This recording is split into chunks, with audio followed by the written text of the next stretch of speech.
Greg, how you doing, sir? Fantastic seeing you. You staying warm up there? Oh, so great to see you, Al. Thanks for having me on the show. I'm so grateful. Really appreciate and looking forward to our time together today. As am I. I mean, first off, yeah, Kristen can't join us today. She's the co-author of the book that you're going to be talking about, the social capital imperative. She had some weather-related issues, I understand, but I just want to celebrate what you all have created. And before I just launch in, because I got tons of questions, if you would just introduce yourself a bit and how the book came to be. Yeah, well, thank you, Al, and Kristen, of course, sends her regrets. She is down in Mississippi. Ole Miss has already called a week off of school. They just have got some of the plows through, and so they really were struck by the storm. And so she will be on for the remaining episodes, but without power, it was hard to connect today. So just maybe quickly on myself. So I'm a long-term practitioner in the human capital and social capital space. I had the incredible privilege of working at companies like Merrill Lynch, and I was a partner at Accenture back in the day, and then ultimately retired from Workday, where I was a senior vice president, had the title of People and Performance Evangelist, one of my favorite titles of all time. And I personally, along with Michael Arena and a couple of others, have just dedicated the remainder of our careers to elevating this role of social capital, which is why it was just such an honor and a privilege to co-edit the book with my good friend Kirsten, who will be joining us on the remaining episodes. Well, you have some slides for us, so I'm going to get out of the way, let you tee up the conversation, and then we'll unpack it and get into it. Not only this presentation, but again, teeing up the 9 episodes as you mentioned. So with that, take it away. I appreciate it, Al. As you know, and for our audience, about 5 years ago, we started really paying close attention to how AI would speed up a shift that we already knew was well underway. This idea of moving from rigid hierarchies to more network-based organizations. And it was around that time that SIOP saw that shift. SIOP is the Society for Industrial and Organizational Psychologists. And they asked Kristen and I to convene and curate insights from 50 of the world's leading professors and practitioners. Even then, the signal was clear that networks were becoming, or maybe already had become, the operating system of work. And so it's a privilege for me, along with Kristen, when she joins us, to share the incredible insights of these 50 thought leaders with you, Al, and your Adaptive Futures community across this series.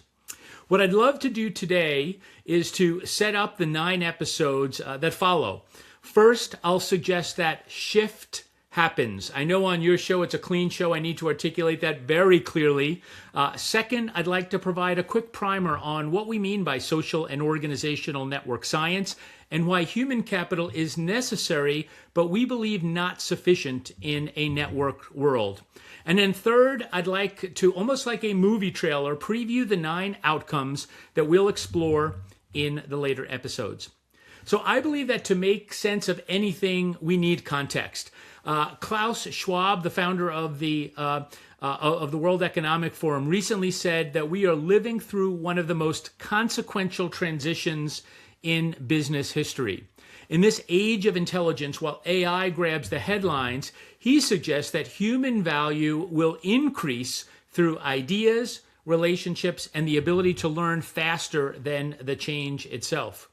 Here's one data point that makes that shift real. In 2024, PwC's Pulse survey found that 40% of executives are considering a major overhaul of their operating models because agility and long-term success likely won't come from the old hierarchies, but from dynamic networks.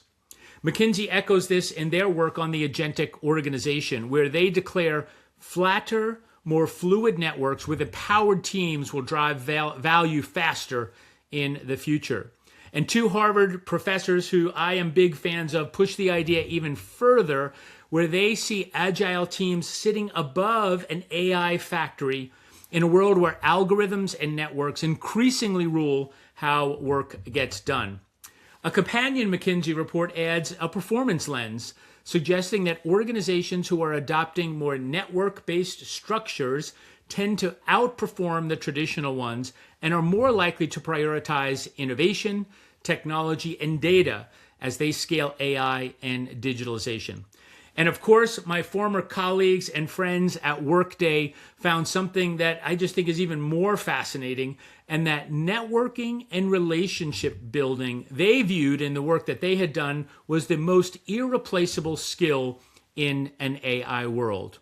So with this as a little bit of the social capital imperative as context, what I'd love to do is actually dig into what we mean by social network science.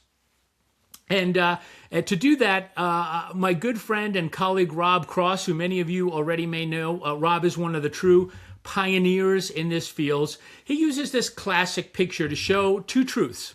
On the left-hand side of the org chart of this mining company, you see the roles, the org chart. And then on the right side, you see really where the real work is done, which is a result of them answering the question, who do you go to get your work done? Same people, totally different story. A junior person like Mitchell can be central because he runs the drilling database. Sutherland may or may not be appropriately disconnected. A group can sever their connection simply because they moved to a different location. And a senior leader like Mahrez can look peripheral because he's new. So the chart tells us what your roles are, but the network tells us the reality. So what do we mean by social capital? Simply put, it's the relational resources, access, information, advice, expertise, and influence that's actually stored in our connections, that's built through mutual investment and activated through intentional we believe intentional and authentic collaboration. Social capital does a lot of the heavy lifting in our organization. It diffuses knowledge and expertise. It shapes opinion and acceptance. It drives isolation or inclusion. It spreads cultural norms, and it can be a wall or a window for new hires. It's often the hidden driver of collaborative overload or collaborative effectiveness. Our goal in the book was to make network science practical and consumable.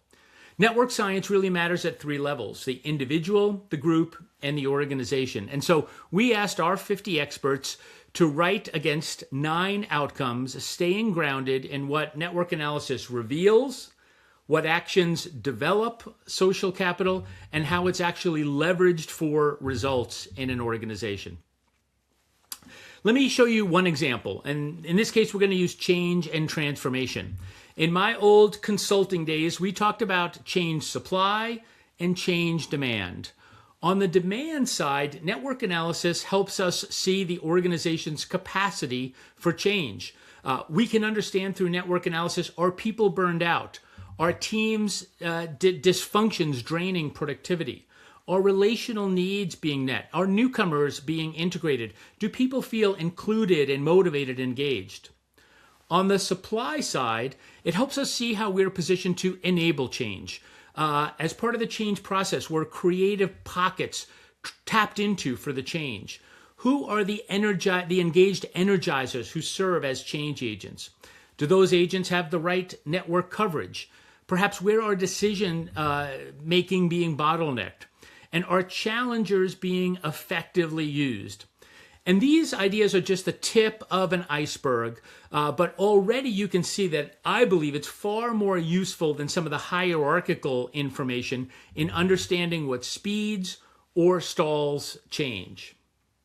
So now what I love to do is do what a good movie trailer does and give you the headlines of our future episode, hopefully without spoiling the plot. Here are the 9 outcomes that we'll cover in the remaining episodes, hopefully just enough to spark interest and to pull you and perhaps others into the series. So these are the 9 outcomes that we organized the book around, from change and leadership to teams, innovation, well-being, knowledge sharing, HR, and careers, to give you some examples. For each, we'll move through a simple arc. Reveal what the network shows, develop what needs to be enhanced and leverage network realities to improve results. So let's take workforce well-being. A historical human capital view would focus on individual mindsets and skills like work-life balance tactics to help people handle stress. By contrast, a social capital view starts really looking at changing the relational patterns, reducing collaborative demands, limiting time with toxic contacts and connections, and building supportive ties that create purpose and energy in our work. In this episode, we'll share the fascinating research that's been done by the team and also provide the inspiring work done at J&J or Johnson & Johnson to reduce the idea of collaboration overload. In our next episode on career management, we contrast the old model of skills, performance, and experience, which continue to be necessary but not sufficient, with a social capital lens that talks about intentional connections through networking, mentoring, and team-based relationships that create access and opportunity, spread our reputation, and provide us early access and accelerate early success in a role. In the HR episode, we'll look at where relationships already shape the employee life cycle, referrals in recruiting, so how we're hiring for connections, training and socialization. We'll take a look at job design through a network lens, collaborative contribution, team-based rewards, and embeddedness-based retention. We'll also share the case of my former colleagues at Workday who sustained a culture of connections as a competitive advantage during its rapid growth. In our creativity and innovation outcome episode, we'll explore how to help people use networks to find, improve, and spread ideas by building collaborative cultures and putting work structures in place that make cross-boundary connections easier and more natural. Here we'll share the inspiring case of my very good friend and colleague, Michael Arena, who cultivated adaptive space during his tenure as the Chief Talent Officer at General Motors. In our teams and teaming episode, we'll look at how to balance two forces, enough cohesion to collaborate well and enough external connectivity to pull in new information, resources, and ultimately coordination. And in this episode, we'll share a NASA case study where networks literally helped save an Italian astronaut who was drowning during a spacewalk. In the knowledge sharing episode, we'll show how mapping advice and information ties reveal hidden networks and the knowledge holders within those networks, the patterns that either enable or block knowledge flow. We'll share a case where the country's largest medical campus identified and retained its human knowledge network. Back to the topic of change, we'll show how to move from top-down change driven by authority and compliance to a network approach that activates middle-out and bottom-up energizing influencers.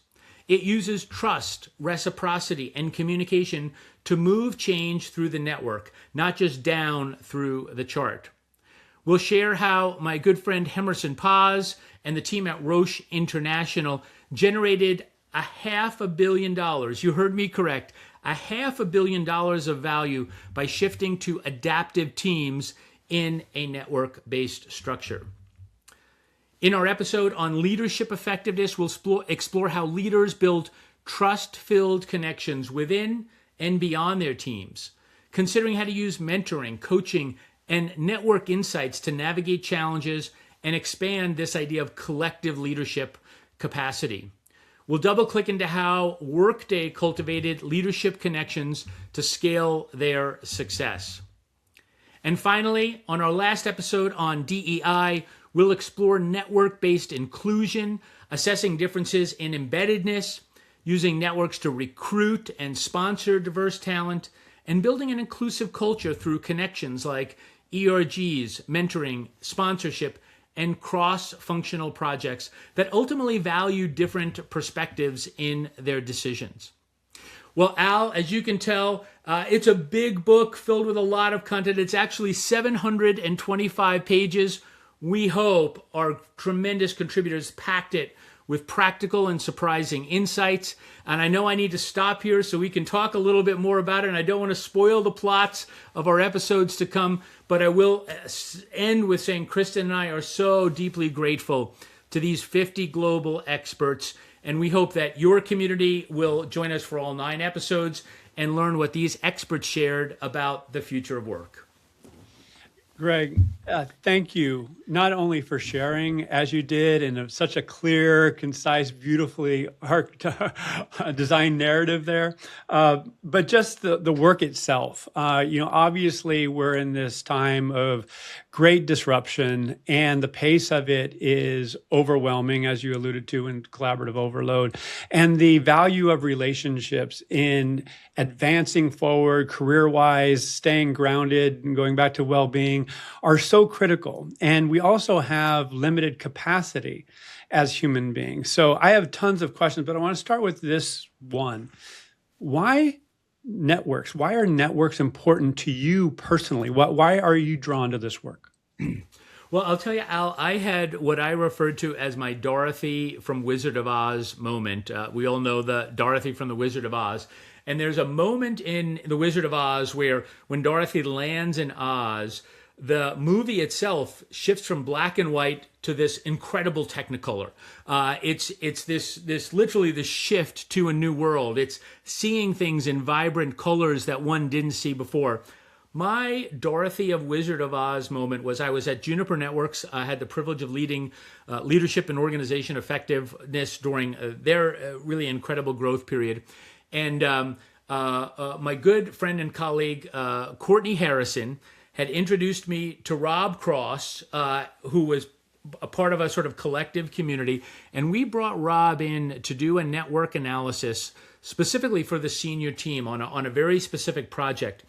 And it was part of our annual executive staff offsite where we took some of the wickedest, hairiest problems that the company needed to grapple with.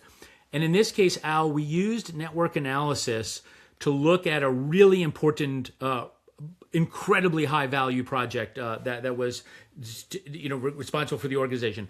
And both Rob and our good friend Chris Ernst came to that session and helped us facilitate that.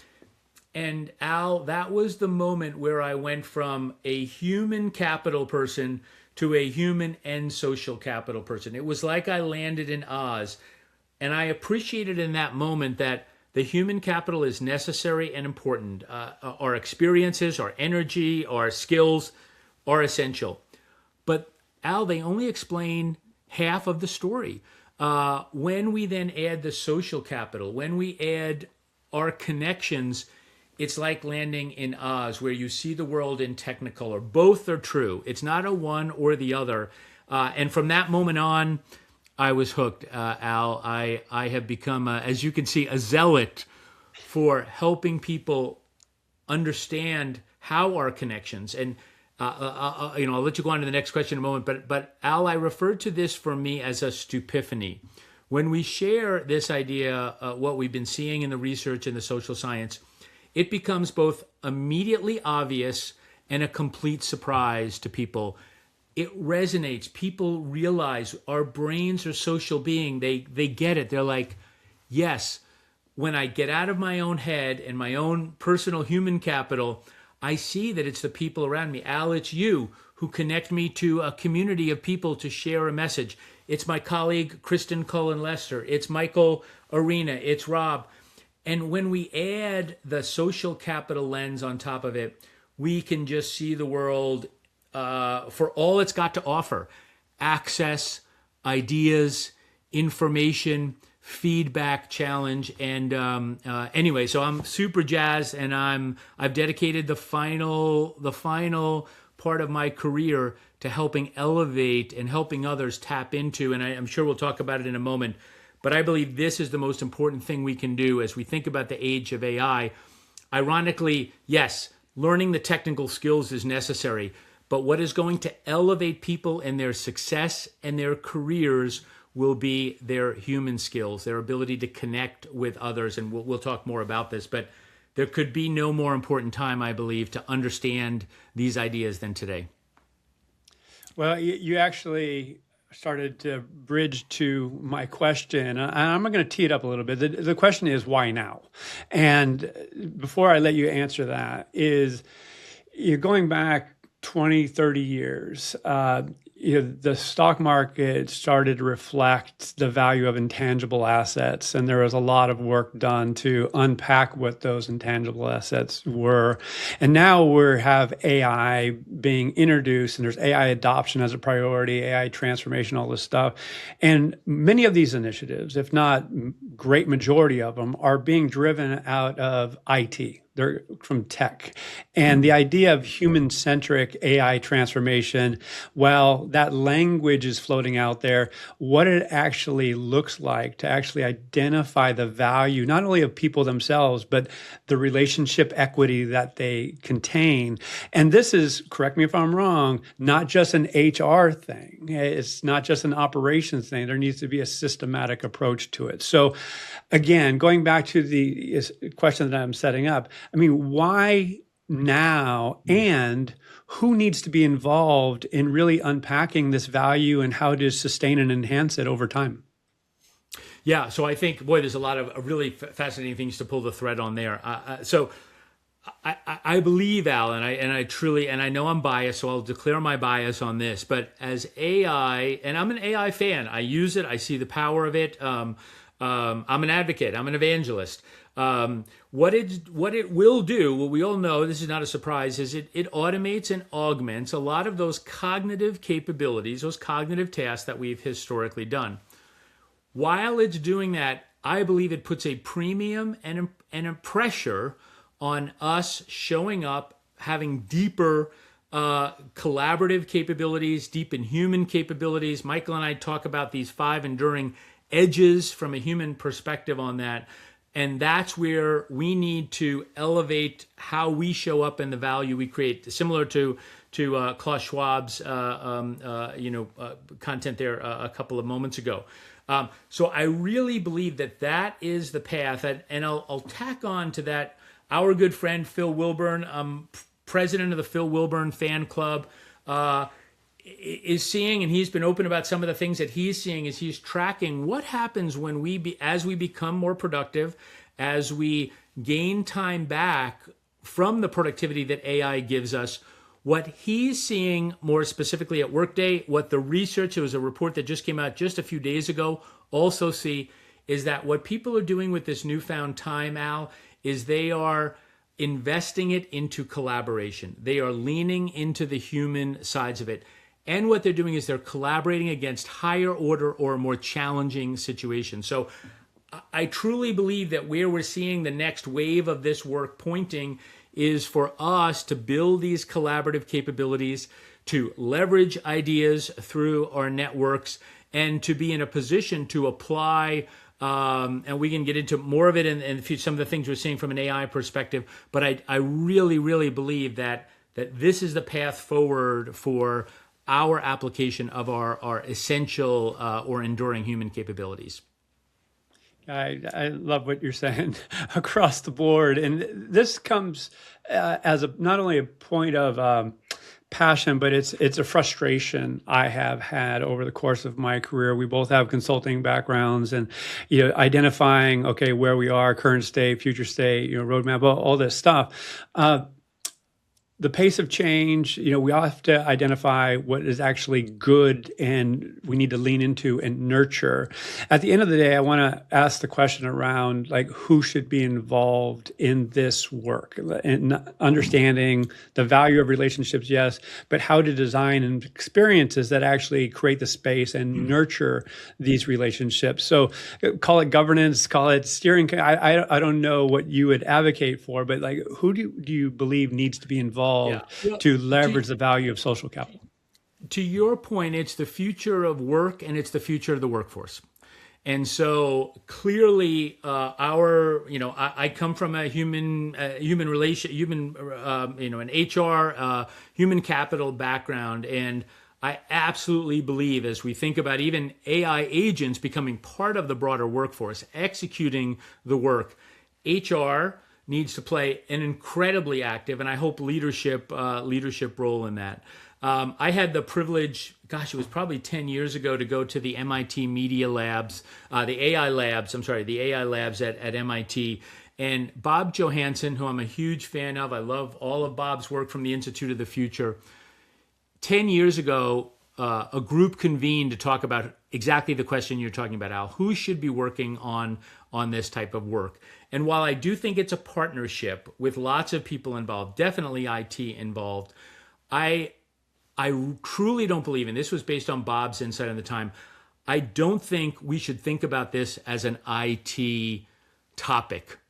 There is a technology component, but it's the future of work. And Bob did a brilliant job 10 years ago, and I'm a big fan of Bob Johansen. And he warned us 10 years ago as HR leaders and professionals of defaulting this as a technology and letting technologists lead this. You know, I'm fascinated by the CHRO of Moderna recently has had the IT organization report into her. So she owns sort of work and the workforce. I see that happening more and more, is that these worlds need to come together. Who's actually his hand on the wheel, you know, that's going to be different for each organization. But I truly believe if our, HR friends are not at least in the passenger seat, helping navigate, it's not the right path forward. So definitely technology leaders, business leaders, but this is a moment, I believe, that we've been waiting for as human resources, talent practitioners, to stand up and lead, and it's our responsibility absolutely to lead. And I believe that understanding the social capital side of it is one of the biggest unlocks and probably the lowest hanging fruit that's out there for us to unlock the productivity that's going to be critical in the future. Yeah. Okay. Well, there's so much, and I know we have about probably 10, 15 minutes to go. And by the way, if you're listening in, watching, add your questions and comments. We'll get to as many as we can. Probably not today, but we're going to have the 9 episodes that follow. We're going to have community forums to discuss these topics. So we'll get to as many as we can. I really want to pull on this thread a little bit because it relates to the staging of the book in its entirety, in my view.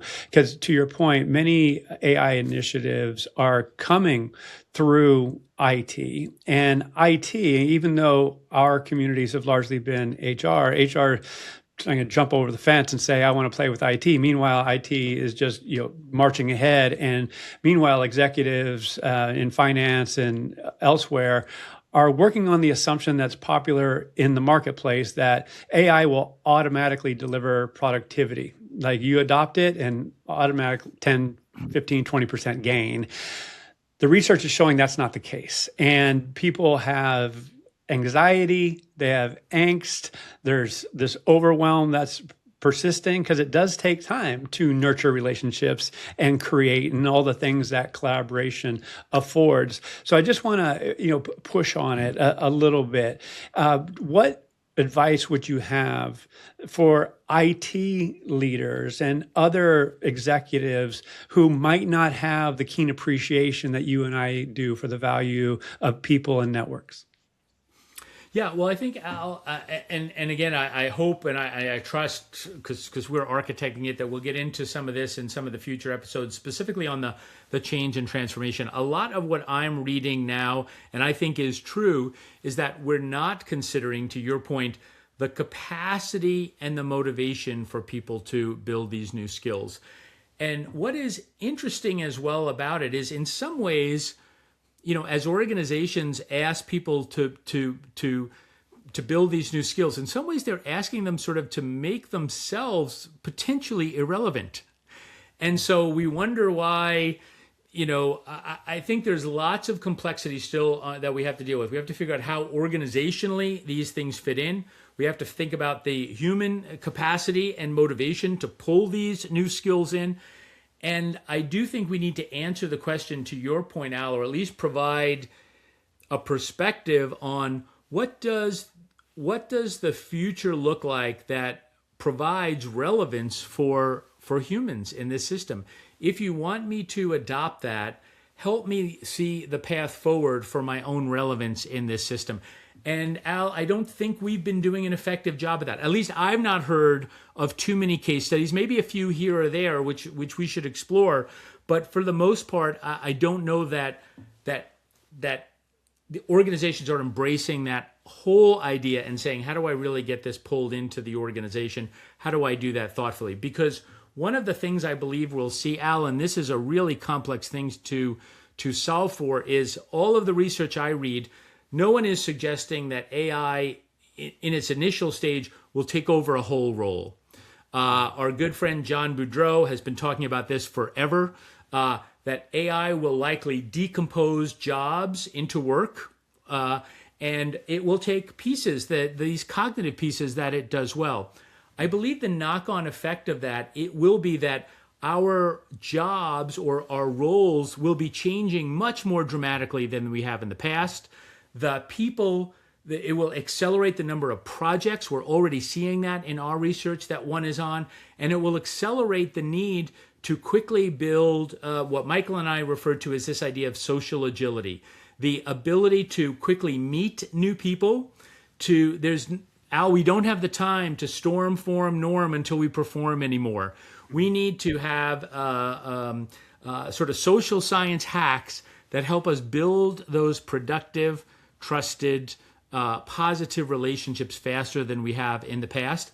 And I just don't know that that's on the agenda for our AI initiatives. And I think it's one of the key unlocks. If we can solve for that relevance, and we can solve for the skills beyond technical skills that we need to be relevant in the future, that will increase the motivation to embrace these new ideas and to work on these end states. Love it. I have a couple more questions, and then we'll start to wrap. And you actually went to a place that I am really excited about, particularly given I'm the father of a 25 and 22-year-old. I don't know what to call them anymore. They're a man and a woman. And they're at this juncture. Obviously, they've grown up through the emergence not only of AI, but just technology in general, having devices. And there's a lot of angst among that cohort of people. So how to add value to organizations, large and small. It's not only corporate organizations. It's, you have to have an elevated level of creativity, but it's been written about, it's being researched that communication and connection are uniquely human attributes. And I don't see our educational system and arguably society at large nurturing these capabilities. So my pointed question is, social network science, social capital has a role to play, a lens, if you will, for people to develop themselves. And I know you're going to get into that in the career growth segment. Is that right? Both career and well-being, Al. To your point, the U.S. Surgeon General not too long ago declared a well-being epidemic as it relates to loneliness, a loneliness epidemic. It's clearly defined. And so, yeah, we're at this point, to your point, accelerated by COVID, now accelerated by AI, that the opportunities for us to connect and build the relationships. Al, as you know, Matt Lieberman's work at UCLA, he wrote the book Social. He said at the end of the day, our brains are neurologically wired to connect with other people.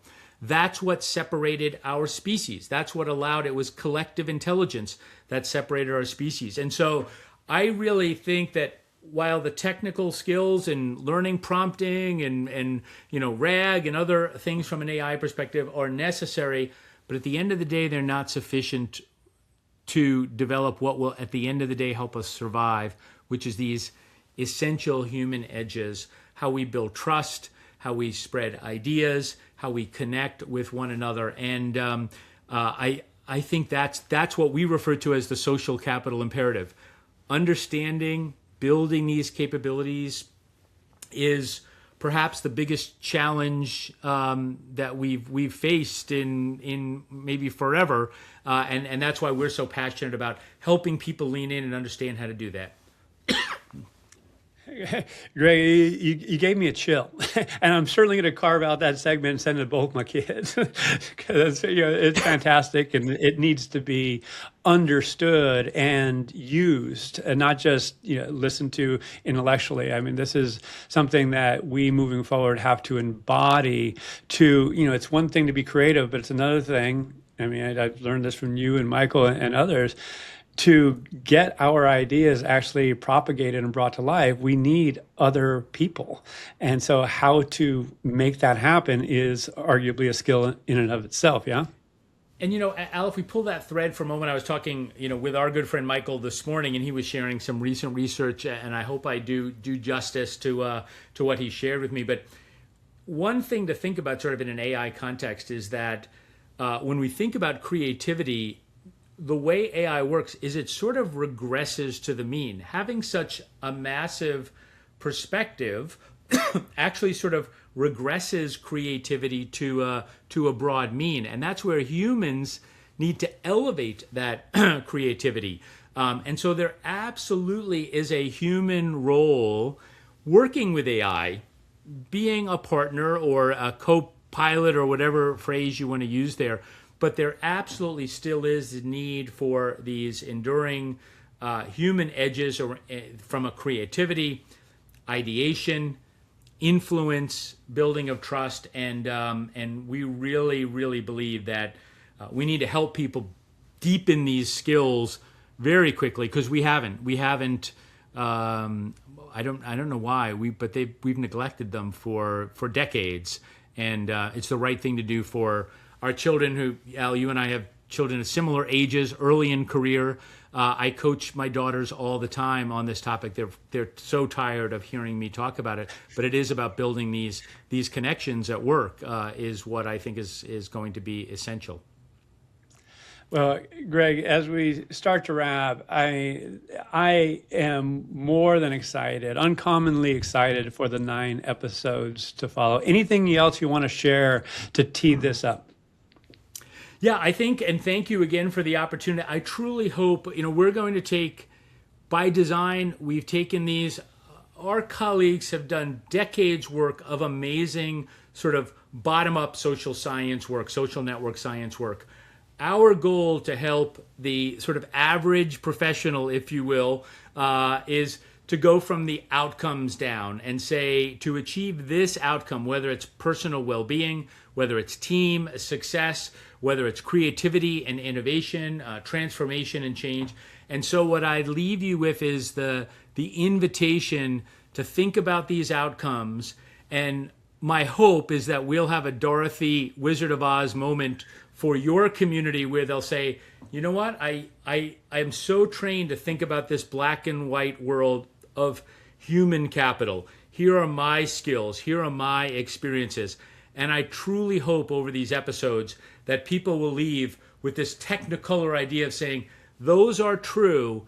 And I didn't realize when I met with Al to talk about this, he allowed me to access a new idea. We know from the research that about 49% of our success, Al, comes from our connections. And this is a brand new idea to people. We know it when we hear it. You can play it back, but we would love to expose people, this community, to these ideas over the 9 episodes. Kirsten will be back with us when the power gets on. She's the one that's much smarter than I am. So we only upgrade from here, Al, with Kirsten's brilliance. But we'd love to unlock what these 50 experts were so kind to contribute to us in the book. And we just invite people and invite the dialogue. We'd love to have a great dialogue on this. 100%. A lot more to come on that. And that will inspire actually things getting done through connections, through community. So how can people learn more about you and Kirsten? Yeah, so I spend a lot of time on LinkedIn. You feel free to reach out, connect with me on LinkedIn. I'm happy to do that. I'm part of a community called the Connected Commons. You can go to connectedcommons.com, see some of our research there. Kirsten is an amazing professor at Ole Miss. You can find Kirsten on LinkedIn as well as through Ole Miss. And she's also, I won't steal her thunder. She's got incredible research and incredible solutions that she's been helping people work with in this space. So we're going to get really practical, we're going to get really outcome focused, and we're going to reveal how the science backs these ideas up. Well, again, congratulations to you and Kristen to bringing this to life. And I am, again, uncommonly excited for the following 9 episodes. And we're going to have more on the theme of social capital over time. This is going to be not only weeks, but a month-long journey with us. So stick around. Thank you all for being here. And Greg, we'll see you in a couple weeks.